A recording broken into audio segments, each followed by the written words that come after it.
Good Saturday afternoon, everyone. Thank you for being with us today. We're going to release information to you about a deputy-involved shooting that occurred just a matter of, 2 or 3 hours ago. So obviously, and I underscore, the information we release to you today is the best information we understand at this very early stage of the investigation.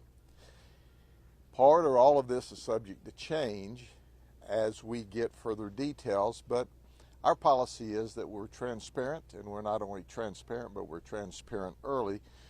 The community has a right to know. Let me introduce you to this guy, Matthew Correra. He's a white male, 27 years old.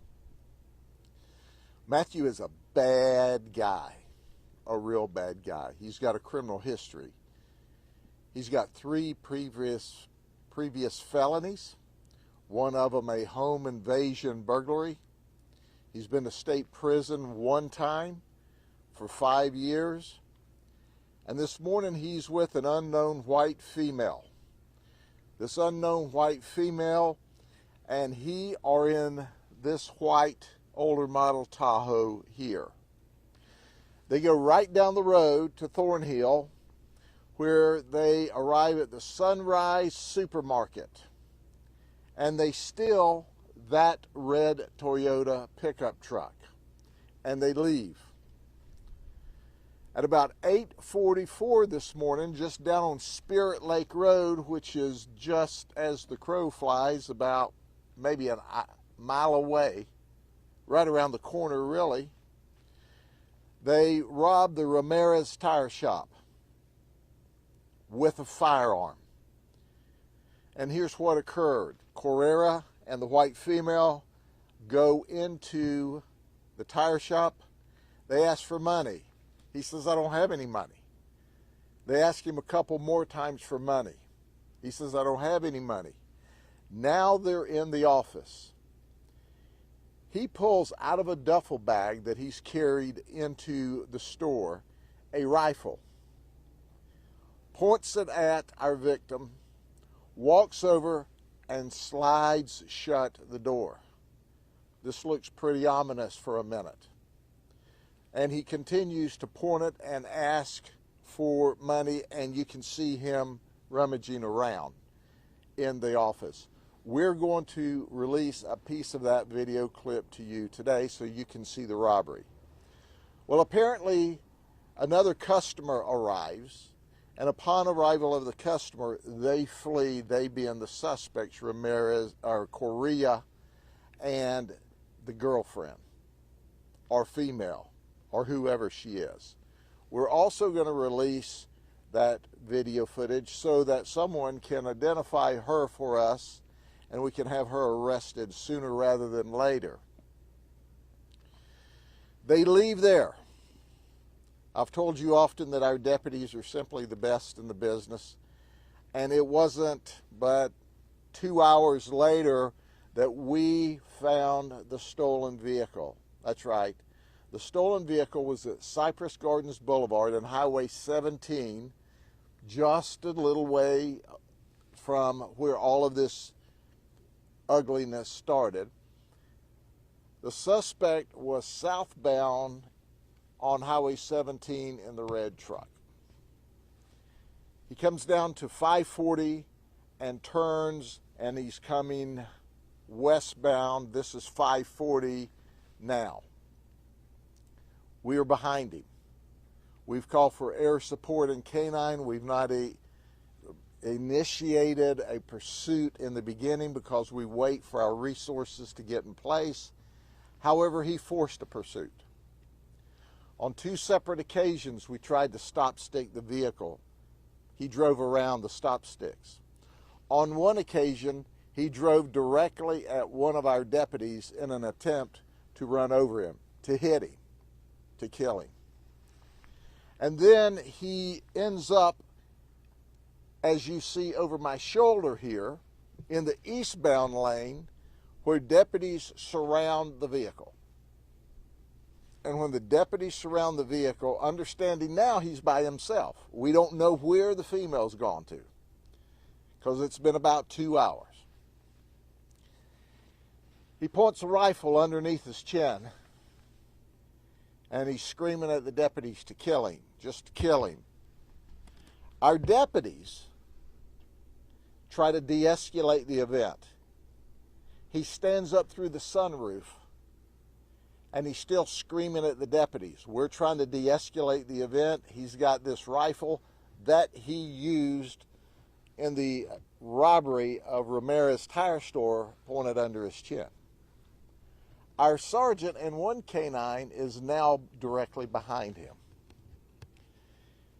He drops back down into the truck, and he pops back up with a firearm, and he's got a beer bottle that he smashes into his forehead. The sergeant can't see this, but he hears the pop, thinks that the suspects shot at the deputies, and he shoots our suspect one time. The bullet strikes our suspect in the neck. He falls back down into the vehicle. The firearm drops outside of the vehicle. We then charge the vehicle, take the suspect out, and attempt life-saving measures until EMS can arrive. Our suspect, Correa, is being treated at Lakeland Regional. We anticipate that he'll be released from the hospital either tonight or tomorrow. He does not have fatal wounds. He's got a wound through his neck that did not go into or create any paralysis as far as we know at this point in the investigation. So we anticipate that he'll be booked in the county jail maybe later tonight or tomorrow. None of our deputies were injured, and that's a good thing.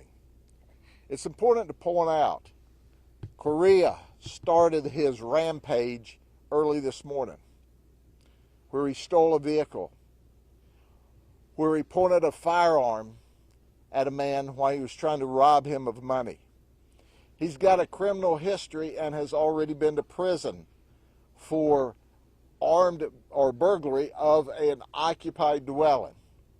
He doesn't care about people. He doesn't care whether or not he threatens them. At the end of the day, he made a choice. And when he made another bad choice, we made a choice to protect ourselves. Our sergeant did exactly what he should have under those circumstances. You show up, you're flashing a rifle around. Our deputies take an initial risk. They were justified when he pops up with a rifle in the first place to shoot him, but they didn't. They tried to de-escalate the situation and calm it. And then he pops back up the second time with a rifle and a beer bottle. He's already screaming, "Kill me, kill me, kill me." When the sergeant, who can't see what's happening from behind, hears the pop, he believes our suspect shot at our deputies. That's when our sergeant, with his handgun, shoots the suspect one time. He's in custody. And we're sending him to the county jail as soon as he gets out of the hospital. And then we hope that we send him to prison for a very long time, because if he's running the streets, he's a menace. He's dangerous. And somebody will be hurt as long as he's at large. But today everyone's safe. No one was injured despite his reckless rampage. But we do want to find the blonde-headed woman that was with him. You'll see the video. We need your help. Any questions? Sheriff, can you confirm or clarify how the white vehicle got here? Was she following him and then ditched it? Or? Thank you very much. After they stole the red vehicle, apparently they broke down, leaving the scene. And that's when she got in the red truck, the stolen vehicle.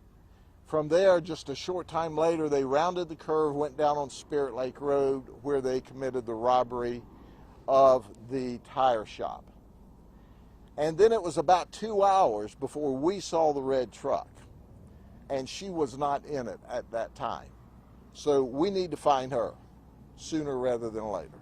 And just, again, clarification, you mentioned rifle and firearm. Did he have multiple weapons, or was it just a single? I use both terms, but the firearm he had was the rifle. And we'll get you a picture of the rifle too. It's on the ground. Our crime scene's working the crime scene here. 540, as you know, is disruptive. We've just now been able to open one lane. That's how quickly we called you out here, so we can have some traffic passage. As soon as we complete our crime scene work, certainly we will open the roads up, but it would be appropriate to avoid 540 if you don't want to be caught in traffic. Is he from here? He's from the Winter Haven area. Our deputies knew him whenever the event was over with. He has been a problem for us because he's violent and he's dangerous. He's had 8 previous criminal charges. He's just out of control. Just another example of out of control. Do I suspect that he was seeking money for meth, for drugs? That's what I suspect. It's still too early for me to draw an accurate conclusion. But you can believe one thing. This country seems to be ignoring the fact that we have a drug crisis. But we have a drug crisis. We're seeing overdose every day that are killing people, from teenagers all the way to people in their 40s and 50s. We see violence because of drugs and predominantly meth. And yet, the country's ignoring all of that. It's a real problem. It's a real crisis. And today, I highly suspect he was seeking money so he could buy drugs. Maybe the investigation will tell us that information sooner or later, or maybe it'll confirm that that's not accurate information. But it certainly follows the pattern of activity. Okay? Were there any drugs found on him? Or anything? Well, we haven't finished our investigation.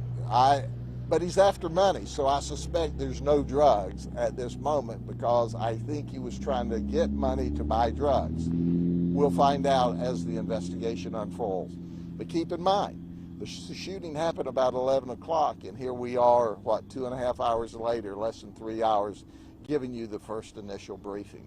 So information subject to change as we get the details. We're still at the 30,000-foot look at this investigation right now. Have a great weekend. Take care.